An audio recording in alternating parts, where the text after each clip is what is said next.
Hello, good evening, and thanks for being with us tonight. I'm Blake Burman. Breaking tonight, a new twist in the Nancy Guthrie search. The FBI sharing the first images and video of a masked, armed person stalking her front door and covering the camera. Our Brian Enton reporting search and rescue crews now going door to door. And over at the White House, President Trump reacting this way to those new clues from the FBI. His initial reaction, of course, as all Americans, is just pure disgust. Also tonight, in the hot seat, top immigration officials defending the Trump agenda before Congress as lawmakers debate the future of Homeland Security. We are facing the deadliest operating environment in our agency's history. Congressman Tony Gonzalez was in the room. I'll ask him if all this leads to a new shutdown this weekend, and naming names.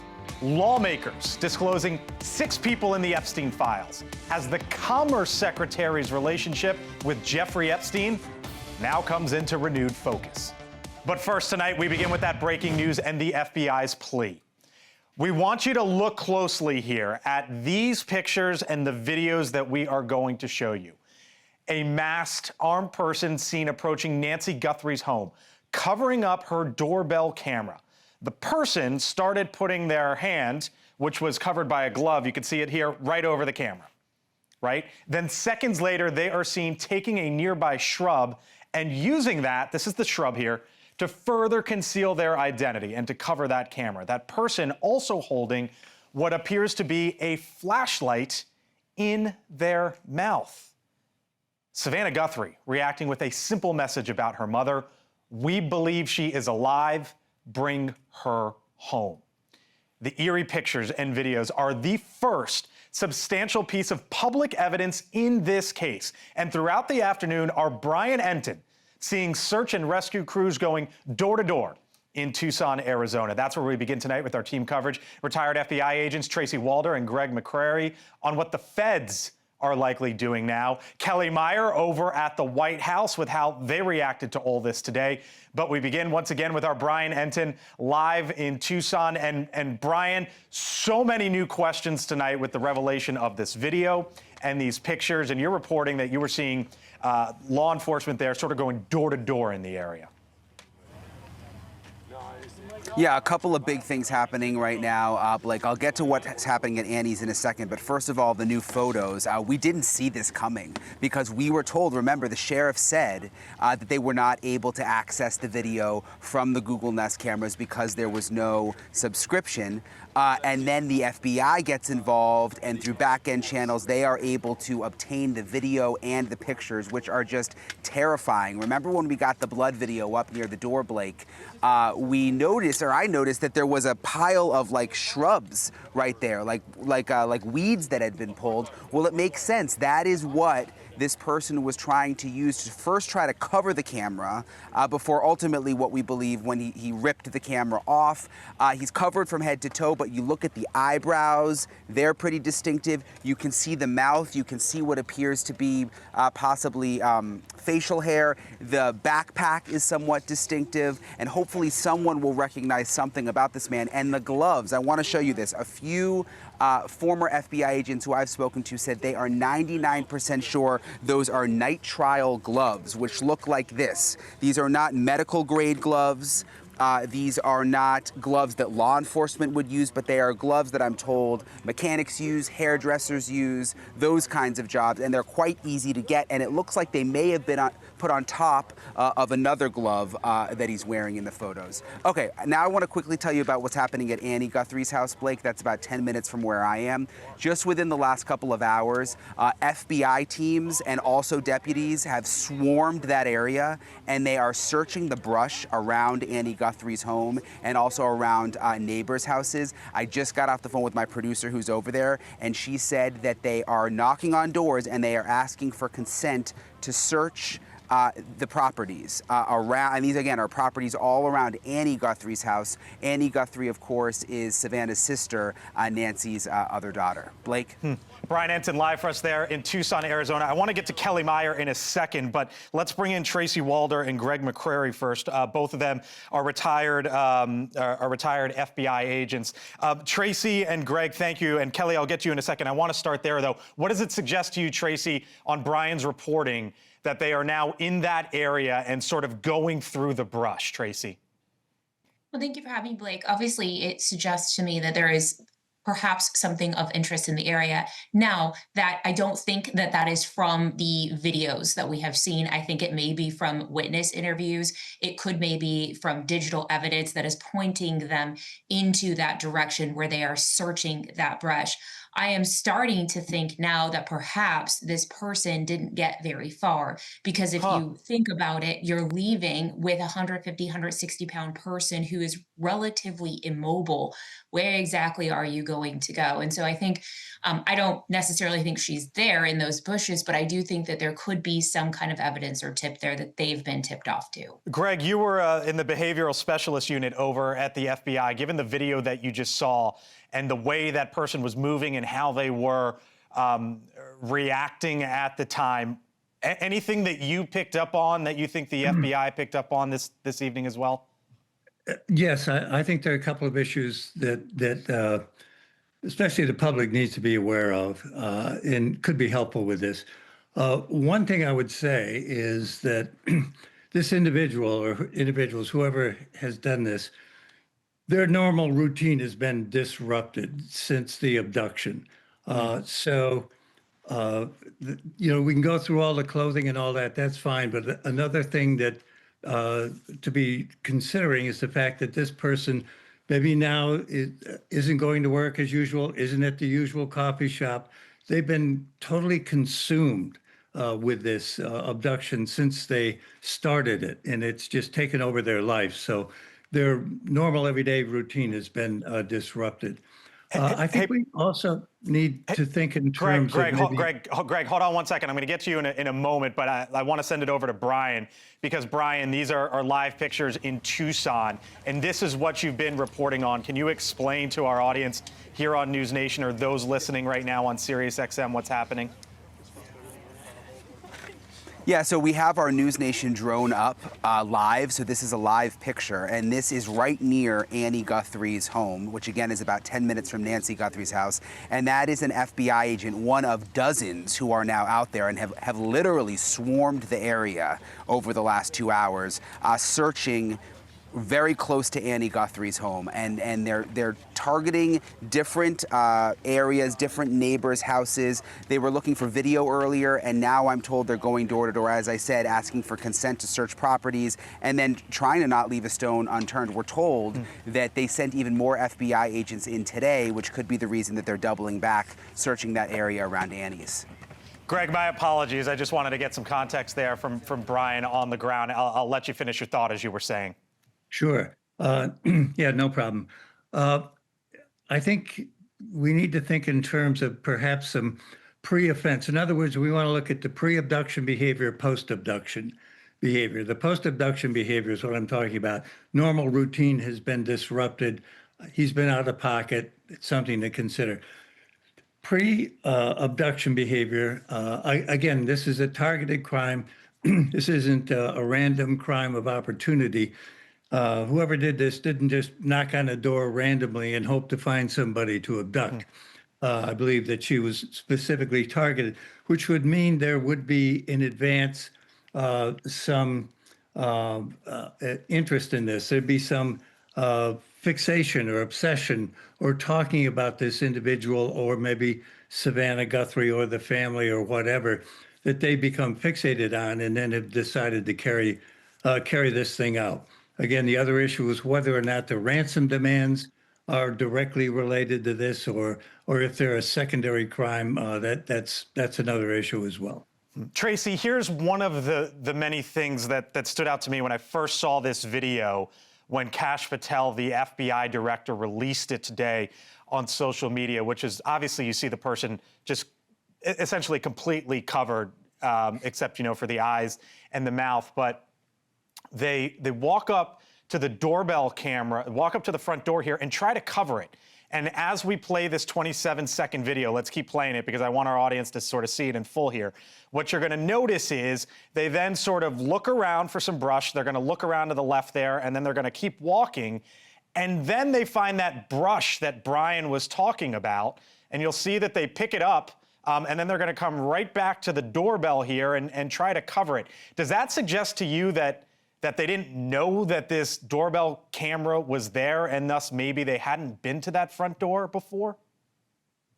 So I think a couple of things about it. I think that maybe they didn't know it was there, or maybe they knew that it was there and that the recording wasn't being saved to the cloud, which makes it obviously, as we all know now, that much more difficult to obtain. I completely agree with Greg that there is no doubt that this is targeted. I think this person planned this to the best of their ability. I don't think that they're seasoned kidnapper. Just even in looking at the weapon that he has on, typically that's not how you appendix carry. Yeah, show that. Hold that thought, Tracy, just for a second. I want to show for our audience the video here because we have it highlighted, and you'll see that the gun. Here it is. Well, you'll see it in the front. We also have some other video where we've singled it out, but it's at the front there, Tracy. Correct. And so, yes, you can appendix carry. A lot of people, some people do, but it seems to me that he has it as attempting to put it outside of his clothing rather than inside of his clothing, which is not typical. Also, the holster, in my opinion, doesn't seem to match the weapon. But again, this is just me analyzing, the video. So there's a few things, but also to Brian's point, I believe those are nitrile gloves, but I do think he did pull them over gloves of his own, so he's double gloving, right? So he put some thought into this. Now, is it a little clumsy? Yes, and hopefully some of that clumsy will trip him up. Let's bring in Kelly Meyer here over at the White House, because as I mentioned, Kelly, we learned of this today, the new image, first through the FBI director himself, Kash Patel, put it up on social media for the world to see, and then shortly after was the White House press briefing, and we got the initial reaction from Caroline Leavitt, who said she was just with President Trump, who saw these images as well. Yeah, and President Trump, I can tell you, just as really consumed by this footage, these images coming out as the rest of America is, watching this all unfold, as many of us are on the news. And through those images shared by the FBI director, Kash Patel, he was saying how they worked with the Pima County Sheriff's Office as well as through the FBI to work with the private sector, get these images, get this video. But it did take some time to get this previously unseen footage. And now we're getting more pictures, and the White House seeing them themselves, and the president saying he watched with, quote, pure disgust.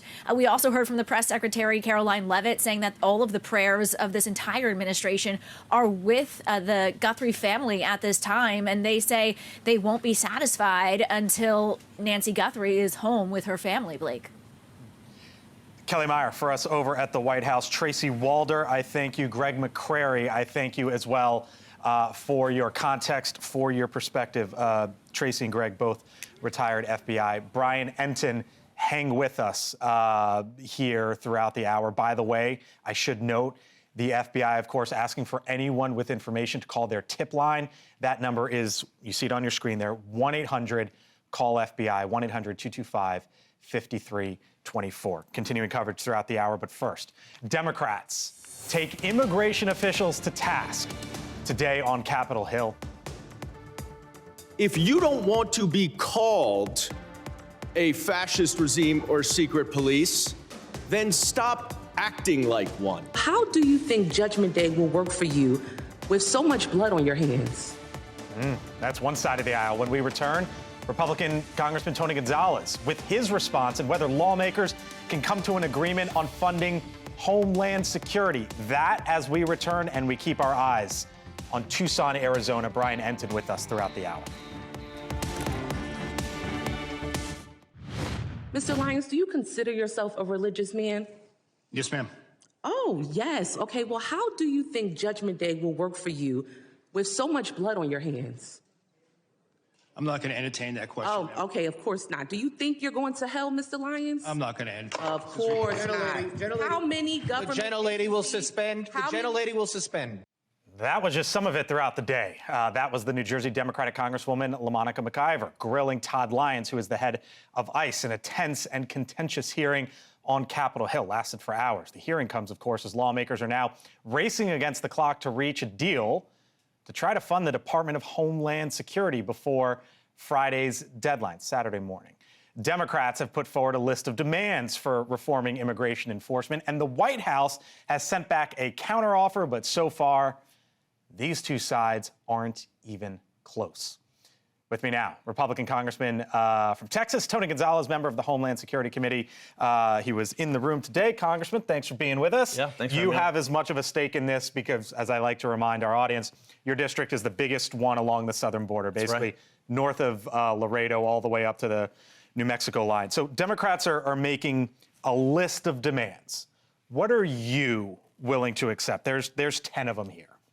Yeah, the body cams make a lot of sense. You know, today I asked the ICE director if they would be willing to release more footage, and he agreed to that. I thought that was a big moment because I think transparency has been one of the staples in the Trump administration. We're going to show you what we're seeing, and not everything's going to be terrible, and we can't allow these activists to fill that gap. The other part I'd say too is you have to give a lot of credit to the House leadership. We've built it out when we passed the big beautiful bill, and when we passed 11 out of the 12 appropriations bills, that no matter what happens, ICE is going to be taken care of, and so is 94% of the government. So I just heard you give me one, and I just showed you a list of 10. Yeah.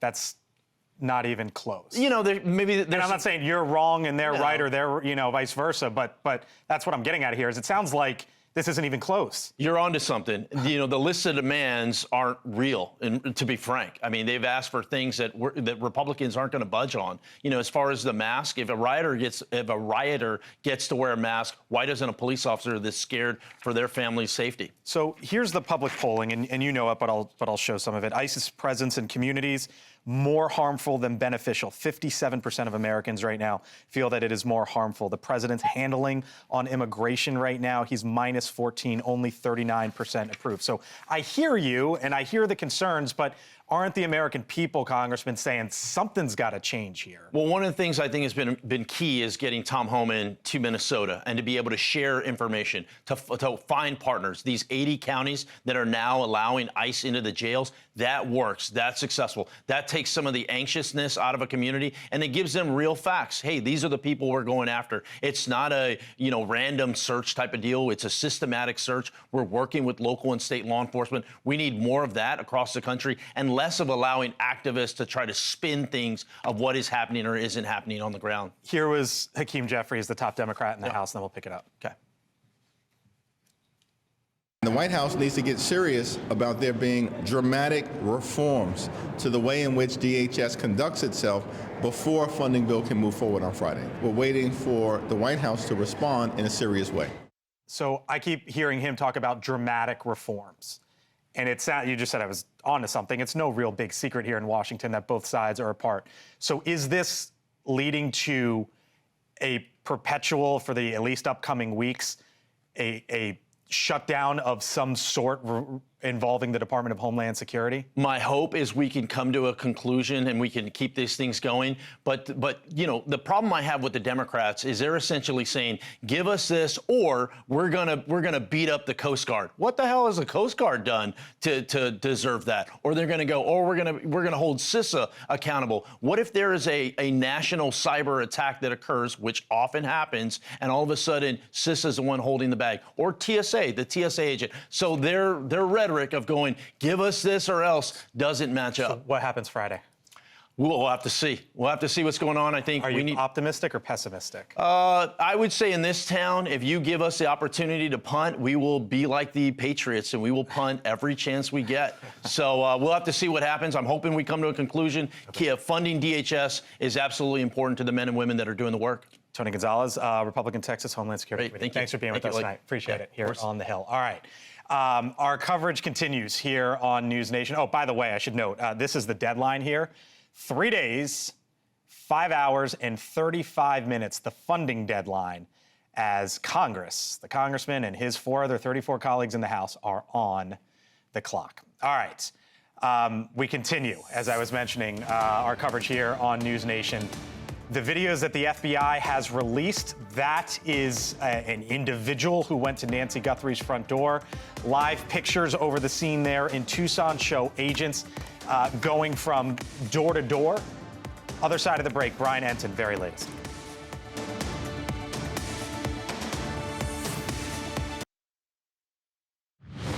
Bottom of the hour, approaching 6:30 here on the East Coast. Here's some of the top stories coming into our newsroom tonight as it's 4:30 out in Arizona as the FBI releases new and chilling images and videos of a possible suspect in the Nancy Guthrie case. This happens just before 2 a.m. on February 1st. You can see it there, bottom left of the screen, bottom right, live look there out in Tucson.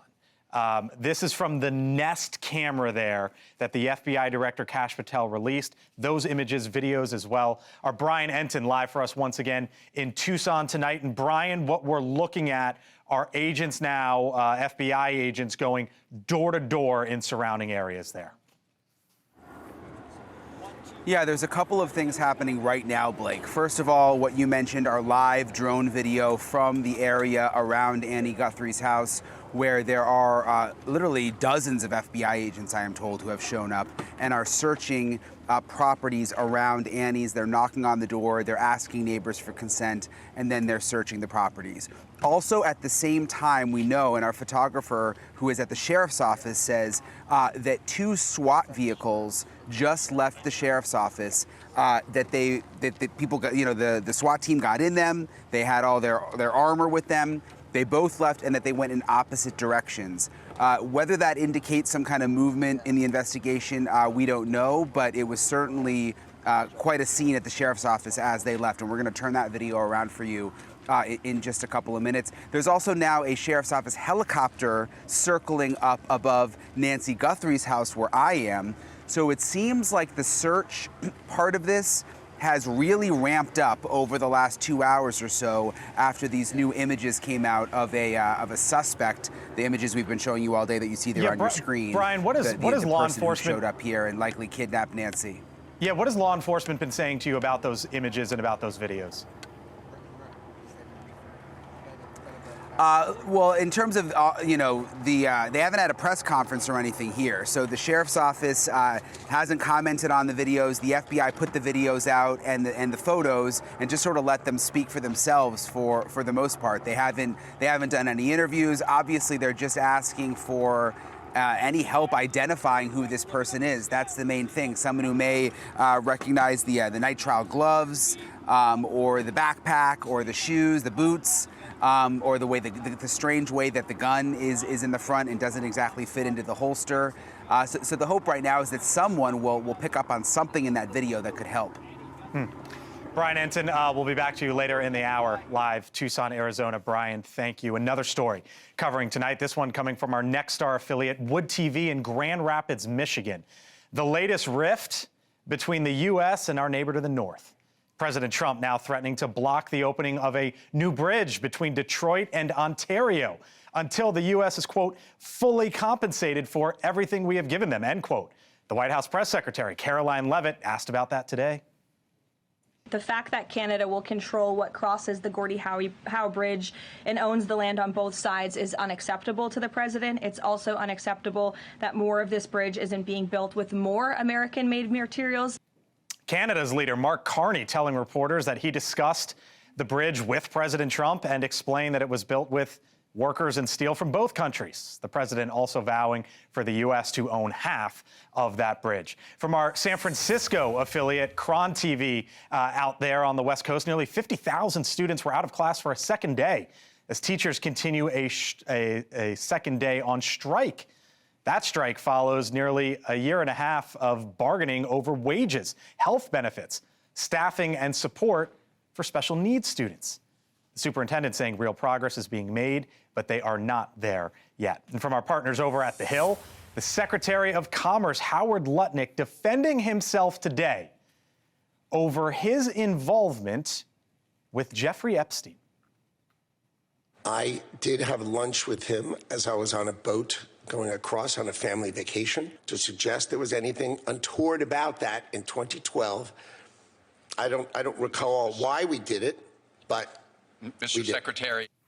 The Commerce Secretary previously claimed that he cut off ties to Epstein back in 2005 until it was revealed in the files that he had lunch with Epstein in 2012, setting off calls for him to resign from the administration. Here with us now, Julia Manchester. She is the White House reporter for The Hill. I'm coming your way because you are reporting on this in The Hill tomorrow morning. This was a big one today, Julia, because you had a sitting cabinet secretary having questions thrown at them about the Epstein files. That's absolutely right. I mean, this was a run-of-the-mill, or it was supposed to be a run-of-the-mill Senate Appropriations Subcommittee hearing, and Howard Lutnick was asked about the Epstein files and his involvement, and he dropped a pretty big bombshell when he confirmed that he met with Jeffrey Epstein for lunch with his family in 2012. Now, that directly contradicts what Lutnick said earlier when he said that after he first met with Epstein in 2005, he never met with him or had any contact with him again. So he's getting a lot of pushback, particularly from Democrats and at least one Republican. And of course, the White House was asked about this in the briefing today, and the press secretary said the president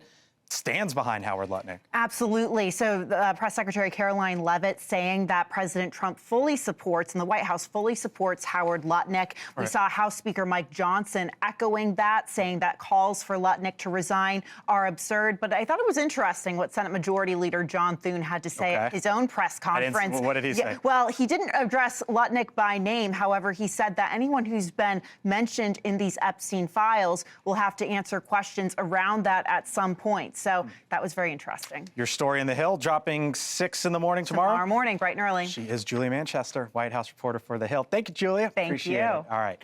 The clock is ticking for Congress to fund the Department of Homeland Security. Less than 72 hours to go, but so far no deal. And of course, we are continuing to follow the latest developments in Arizona, the Nancy Guthrie case, including why it took investigators 9 days to release the images.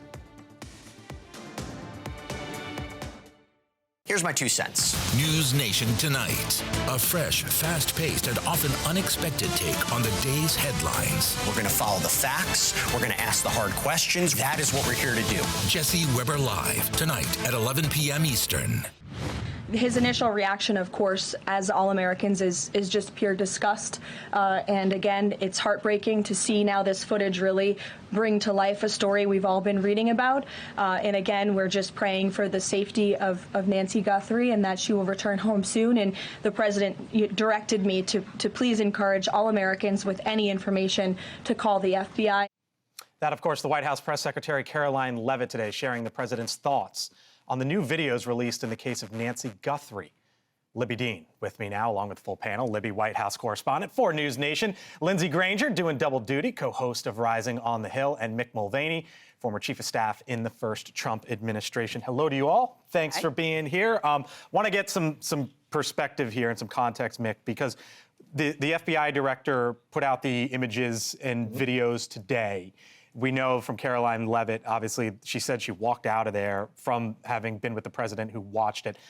You were the former chief of staff. How does all this work? How does it get to Trump? What likely happened today? Yeah, it's a wonderful question because it's an insight into the president as the president. Because the president, we hold the president up, and rightly so, on a pedestal and everything, and that's correct for all of them. But at the end of the day, they're still ordinary people in many ways.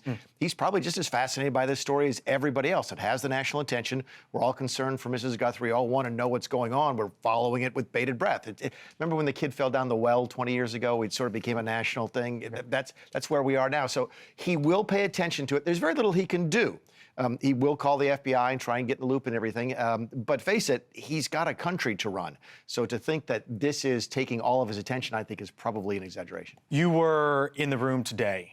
She walked right out and said that. What were your thoughts as Caroline Leavitt kind of came out and opened the briefing with that? I think it's almost interesting that Mick pointed out that the fact that local law enforcement is the one who is taking the lead here, and then you see the FBI director is the one who made these posts and put those out to the public. And that happened 30 minutes before, well, she was 30 minutes late to the briefing today, but that happened because she was in the room with President Trump reviewing that footage, just like everyone else in that briefing room was doing today. I mean, we got new seats today, actually, in the briefing room, and I was sitting next to the reporter next to me. We were just playing this video over and over again, seeing what we could realize, and that's likely what the public and the president were doing behind closed doors. But those questions kind of emerged of when was the last time that the FBI director spoke to the president about this? The White House didn't get back to me on that, but I did learn through an FBI official that the FBI director, Kash Patel, was on the ground in Tucson, Arizona at that joint law enforcement center. That happened on Monday,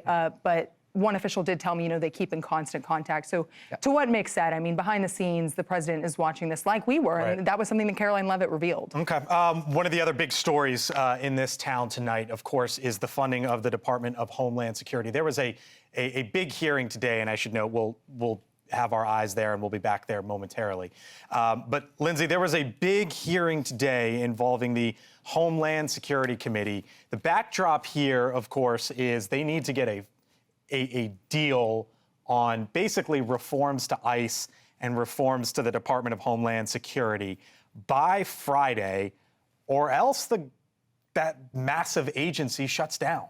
Yeah, and I think the Democrats have a particularly heavy stress on them because of what happened after shutting the government down last time. There was no particular change to health care, and whether Republicans or Democrats got the blame is up for debate, but the fact that nothing happened and people are paying more right now is problematic. So on the one side, they feel like they have to stand firm and continue to fight for what they know the country is calling for, which is some simple, I think, bipartisan regulation for ICE, which is things like body cameras, like no arresting. Republicans are there on the body cameras, but not. Yes, they're not there on no arrest at school or workplaces. They're still talking about things like that. They're not there on no indiscriminate arrests. They want to kind of make sure that some policies that are on the same page. And I don't think what Democrats have laid out, because a lot of times the criticism is, what are the exact policies you want to see? Democrats have been really clear about them, and Republicans are kind of just saying that's too far. Well, the country wants those things. To that end, real quick, here was Hakeem Jeffries earlier today.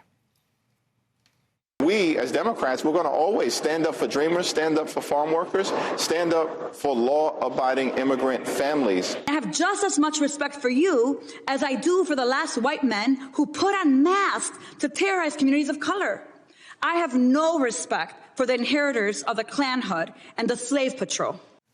That was Congresswoman Delia Ramirez, and I juxtapose that, Lindsay, to what Hakeem Jeffries said, and that's sort of two different tones there. One, the comparison that the Congresswoman made, and then two, Hakeem Jeffries sort of giving a big picture view of the party. Where do Democrats go here? Because those are two wildly different things. Yeah, there are some extreme takes, the same way that there are some extreme responses like defund the police, defund ICE. You hear that as one sector. And then there are some people that understand what can actually get passed through Congress and through conversation, and that's a middle ground. And so I think taking masks off and having our police have the same accountability as local law enforcement, or having ICE rather have the same accountability, are simple measures that are being asked for that can be responded to properly.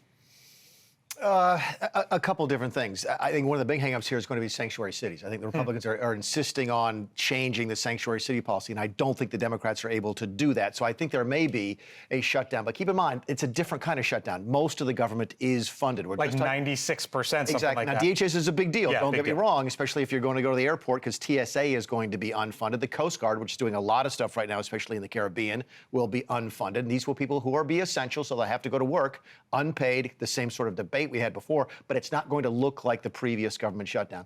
I think it probably shuts down for a while. I really do, just because it's not the entire government, and the Democrats can't go back, to your point, Lindsay, they can't go back and not get something this time. They didn't get anything on health care. They have to get something now. What about the dynamic of the White House negotiating with Chuck Schumer? Well, because that's a first. Sure.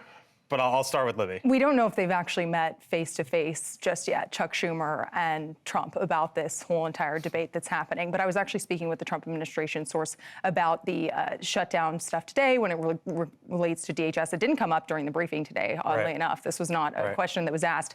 But that source told me 2 weeks was never going to be enough to make these kind of negotiations that the Democrats want to see. You saw the urgency in that hearing today that y'all were talking about. That isn't necessarily, this source told me, this isn't than the urgency that we're seeing play out behind the scenes when it comes to getting a deal across the finish line. As Livy was talking, Mick was doing his typical this. What'd you hit on there? Very quickly, because she's right, but there's an assumption here that if Trump cuts a deal with Schumer, that the Republicans in the House and the Senate will go along, because they always have up till now in the second term. Keep in mind, this hearing today was called by a Republican. There have been Republicans who have called for changes at ICE. You might start to be seeing a sort of a divergence between the White House and the Hill over how to handle this and maybe other things, to where even if Trump does cut a deal, it might not sail as easily through the House and the Senate as it has in the past. Republicans are going to have to make some concessions here. When you talk about the latest CBS poll, the public has soured on what's happened because of Alex Preddy, because of Renee Good. And so Republicans have to come to the table and say, okay, well, what are we willing to give? It can't just be nothing in this instance, because immigration reform does not look the way that the people that voted for Trump wanted it to look. But I think they're ready for that, because you've heard Homan talk. He's pulled people out. The tone is changing. I think you're right. You are right. They've seen the polling as well. They're ready for change. I'm just not sure they're close to a deal yet. Mick, see you back on the panel tomorrow. Lindsay, see you bright and early for Rising. Libby, we'll see you over at the White House. Thanks all. Appreciate it. Thanks, Still to Blake. come. Investigators going door to door near Annie Guthrie's home. We are live on the other side of the break. One of the questions here, you see the video on the right side? 9 days it took to get that video. Is that a long time or a little amount of time? How is it that we're just seeing this now, that Nest Cam video? We'll get to that on the other side. All right, our coverage continues here as it's day 10 of the search for Nancy Guthrie. The FBI releasing new images and surveillance video from outside her home the night that she was taken. Video that could break the case wide open. It came from, and you see, first off, a couple things. Live look there, Tucson, Arizona on the right side. And the bottom left there is this security footage from the front door Nest camera there. And one of the questions tonight is how law enforcement got to that, to the point that they were able to put it out and release it. It's one of the many questions we had today, which is why I wanted to talk to Scott Augenbaum. He is a retired FBI supervisory special agent, author of the book, The Secret to Cybersecurity. Scott, thanks so much. Appreciate it. You think it was like trying to get to a needle in a haystack when you talk about is it essentially all of the video that Nest has in the cloud somewhere, and they had to get to that, considering there wasn't a subscription? I think it was trying to find the needle in a stack of needles. And I mean, there was so much data that they probably had to go through over here to get to this point. So, and we don't know how long it actually takes to find that needle. And we're lucky that we did, because there's so much information that we could pull out of these videos. How do you actually go about, or how did law enforcement, the FBI and their partners, how did they go about being able to get to this point that showed that video and those images? Well, usually, you know, you're talking to the telecommunications providers, and now we used to just think of that as only cell phones, but now we have security cameras. So I'm sure somebody sent a preservation order, which means, hey, if you have any information, hold it. And in a situation like this, we're dealing with a life and death situation. I'm sure Nest gets requests, thousands of them from law enforcement. This came to the top of the list. This was very, very important. And I'm going to be honest, I don't know how they did it, but somehow they performed their magic and they found that needle. What's your best guess of how they got there? Oh, that's a good one. I mean, with advanced, with mining data, that's a science today. So I'm sure with artificial intelligence, supercomputers looking through that stuff. In the old days, I remember when I was with the FBI, we were looking through hand records, looking at things. Today, through supercomputers, but it was mountains and mountains of evidence. When do you think the Guthrie family first saw this? I would say as soon as it got into the hands of the investigators, they went over, and the first thing you're going to want to do is show that information to all of the family members and say, hey, does this look familiar? Does this look like anyone who worked there? Is it someone who maybe the neighbors saw? And at that point in time, when they said no, I can only assume that they made that decision. Let's release this to the public and let's just see if we could figure out who this individual is. When you look at that video, Scott, which comes through the front door camera there, what stands out to you? It's noticeable to me that the person went up to the front, put their glove there at the front, and then walked back and got a brush or a shrub and then put it up to the front of the door camera. The thing that really kind of struck me over here was at that point in time, the confidence that this individual had when he walked over. I mean, a lot of times we want to sneak up and do things. This individual knew where he was going. He walked over, he put his hand up in front of the camera. He saw there was a camera. A lot of people would walk away, but not this guy. So he knew what he was doing. This individual, this was really kind of premeditated. This wasn't out of the blue. Scott Augenbaum, former FBI, with us tonight, as that is the main clue in this case this evening. Scott, thank you. By the way, when you talk about doorbells and doorbell cameras, North America right now leads the global market. There are over 31 million units that were installed just in 2023. The U.S. alone contributed to 38% of global demand on those front door residential cameras, and that tonight providing a clue. What'd you say, Haley? So the White House, as I understand it, 6:59 here on the East Coast, brand new post out of the White House. The FBI is offering up to $50,000 for information leading to the recovery of Nancy Guthrie. 1-800-CALL-FBI, the brand new post coming out of 1600 Pennsylvania Avenue. I thank you so much for being with us tonight here on the Hill. The White House involved with this, talking about it today, saying the president was disgusted, disturbed, just like everyone else was the word that they used. Our coverage continues here on News Nation. I thank you for being with us tonight. I'm Blake Burman. I'll see you tomorrow. I send it over to Elizabeth Vargas, who takes it over from here.